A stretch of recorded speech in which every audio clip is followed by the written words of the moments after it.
आपके अपने YouTube channel खबर समाचार में आपका स्वागत है।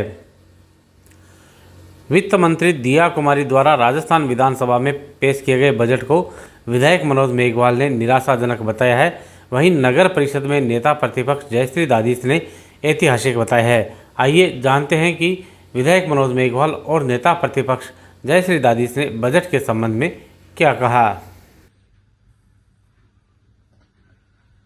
जहां तक बजट की बात है, पहली बार इतने ज्यादा बढ़ेगा, आज तक इतिहास का सबसे ज्यादा घाटे का बजट ये पेश किया है। 70,000 करोड़ रुपए घाटे का जो बजट पेश किया है, उसमें बहुत से ऐसे घोषणाएं की गई है जो पूर्व में जिन कामों की घोषणाएं हो चुकी हैं या जो स्वीकृत हो चुकी हैं। ईआरसीपी पर 9,000 करोड़ पूर्व में कांग्रेस के राज में स्वीकृत हो गए, जिनको दोहराया गया है। इसी तरह से सीवरेज के कार्यों की है, अमृत 2 के जिसमें है ड्रेनेज के जो कार्य पूर्व में स्वीकृत हो चुके थे। अमृत 2 की पेयजल योजना पूर्व में स्वीकृत हो गई थी, जिनके टेंडर हो चुके थे या टेंडर होने बाकी थे या कार्यादेश देने थे, आपने उनको रोक रखा था, उनकी बजट में घोषणा की है। उसके बजाय उनको अलावा और आप घोषणाएं करते तो बहुत अच्छा होता। फिर भी सुजानगढ़ के लिए बहुत से हमने मांगे मांगी थी, कुछ मांगे मानी है, उसके लिए तो उनका धन्यवाद है। जैसे विदासर में नई कृषि उपज मंडी की हमने डिमांड की, उसको स्वीकृत किया है। मलसीसर में उप स्वास्थ्य केंद्र को पीएससी अस्पताल में स्वीकृत करने की हमारी मांग को मानना है। सारोठिया के उप स्वास्थ्य केंद्र को भी क्रमोन्नत कर पीएससी अस्पताल में किया है, वो हमारी डिमांड थी, उसको भी इन्होंने स्वीकृत किया है। लोहारा में हम 2 साल से प्रयासरत थे कि वहां जीएसएस खुले और लोहारा में 33/11 का जीएसएस स्वीकृत हुआ है। इस बजट में लोहारा में एक और सड़क जो उडवाड़ा से लोहारा होते हुए परावा सड़क की डिमांड बहुत थी, जिसकी हम प्रयासरत थे, उसको भी स्वीकृत इस बजट में किया गया है।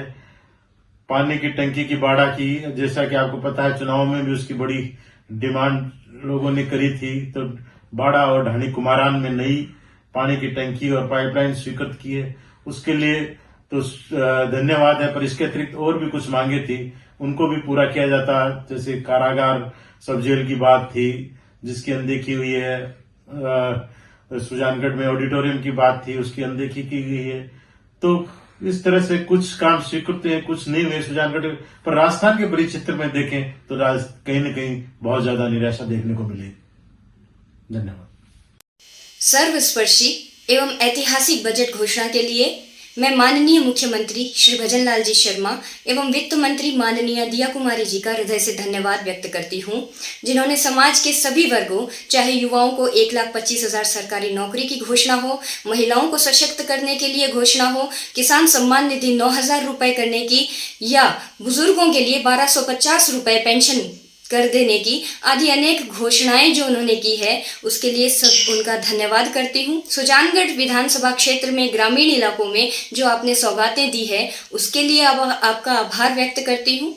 साथ ही साथ जो प्रत्येक विधानसभा में 10 करोड़ की लागत से सड़क कार्य होंगे, जिसमें मरुस्थलीय क्षेत्र को 15 करोड़ की राशि प्राप्त होगी, तो उसके लिए मैं माननीय राजेंद्र सिंह जी राठौड़ का भी धन्यवाद करती हूं, जिनकी वजह से हमारा चूरू जिला मरुस्थलीय जिले की श्रेणी में आया है।